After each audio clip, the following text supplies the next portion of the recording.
Hello, and thank you for watching my video on the fundamental principles of care coordination and the importance of the nurse in this collaboration.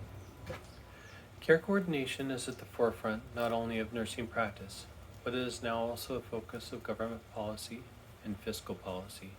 It has been found to not only improve care, but also to decrease the financial burden of healthcare itself. There are multiple areas that must be acknowledged when coordinating care, from a government policy to ethical considerations. With nursing at the forefront of the endeavor to change the provision of healthcare for the better, processes such as change management and patient collaboration can help to build a better future for the industry as a whole. Strategies for effective patient collaboration. One of the most basic ethical principles in healthcare is that of autonomy. This principle acknowledges the importance of the patient as the most important entity in making decisions about their own health care. Karam et al. In 2020 state that the communication with the patient must be the focus of patient-centered care.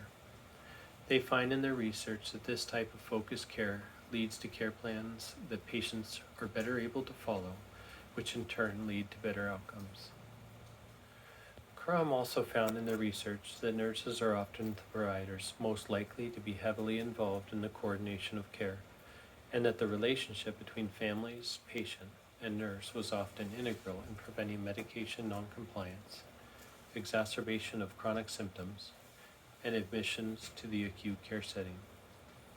Though finances can often be a part of the decision, the article also found that designating a specific nurse as a case manager showed increased patient satisfaction and improved outcomes, as there was always an individual that the family and patient felt comfortable reaching out to at all times.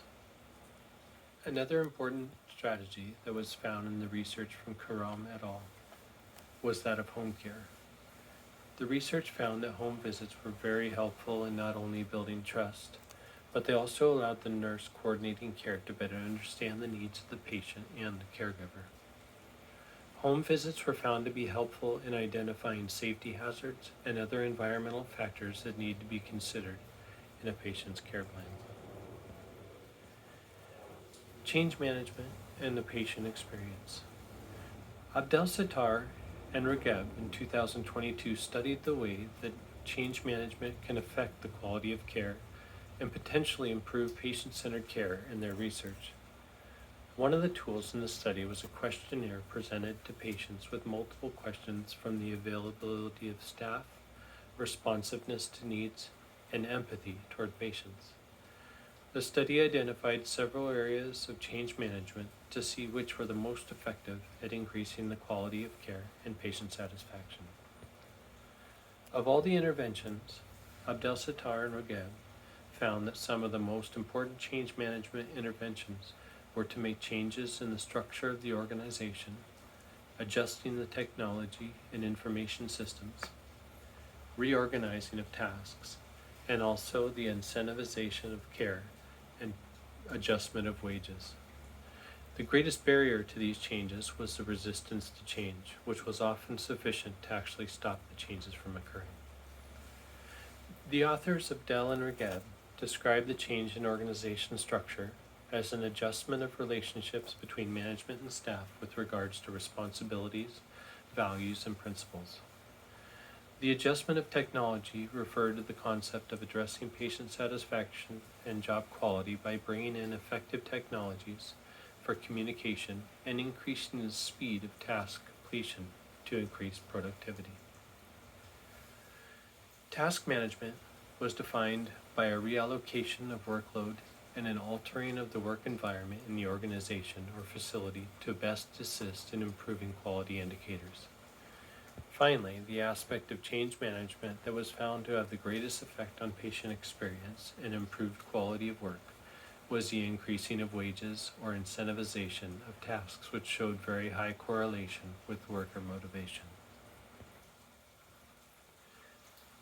Ethical coordination of care. Ethical considerations in healthcare generally fall into the confines of four principles, which include autonomy, justice, beneficence, and non-maleficence. Using Varkey's descriptions, autonomy refers to the patient's right to make moral choices, having the right to self-determination.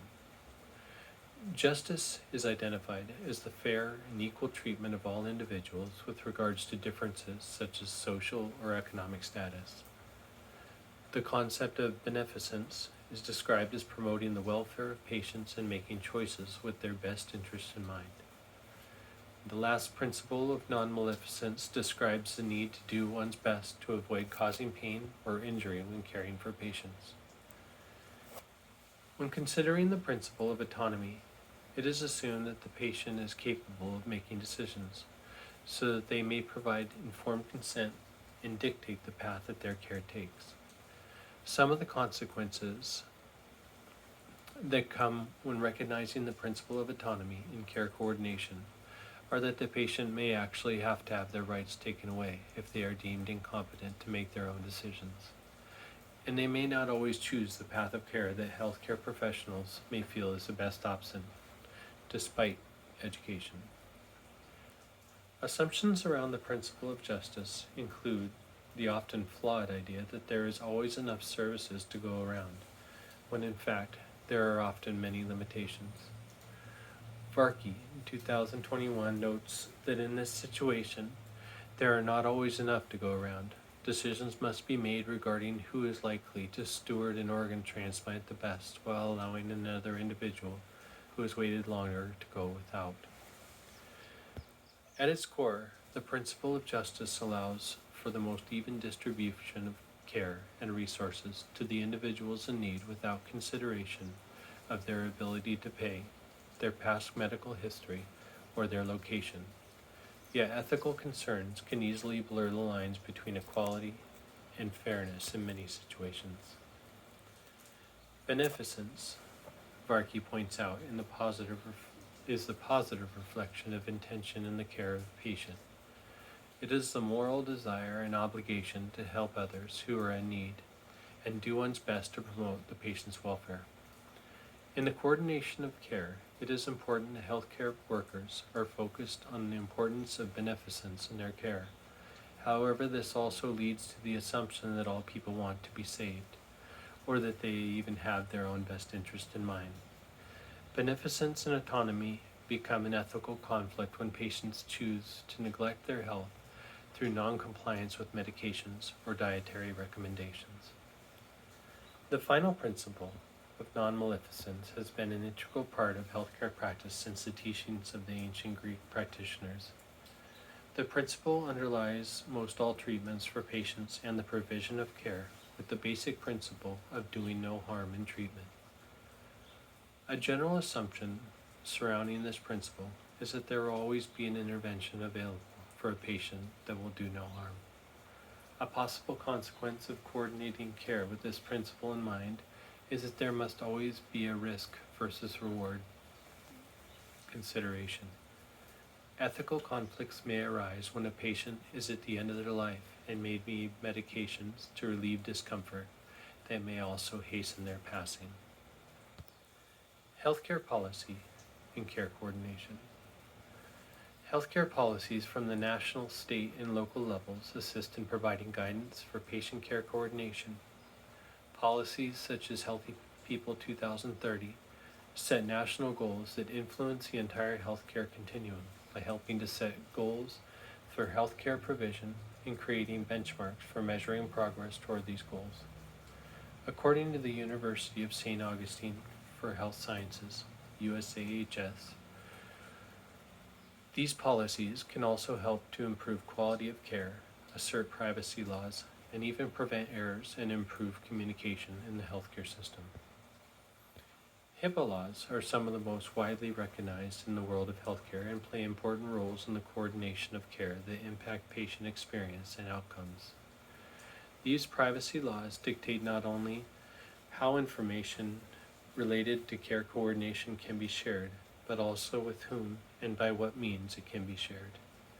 Having password protection and encryption of sensitive patient information is crucial in assuring the patient's information is private and shared only on a need-to-know basis.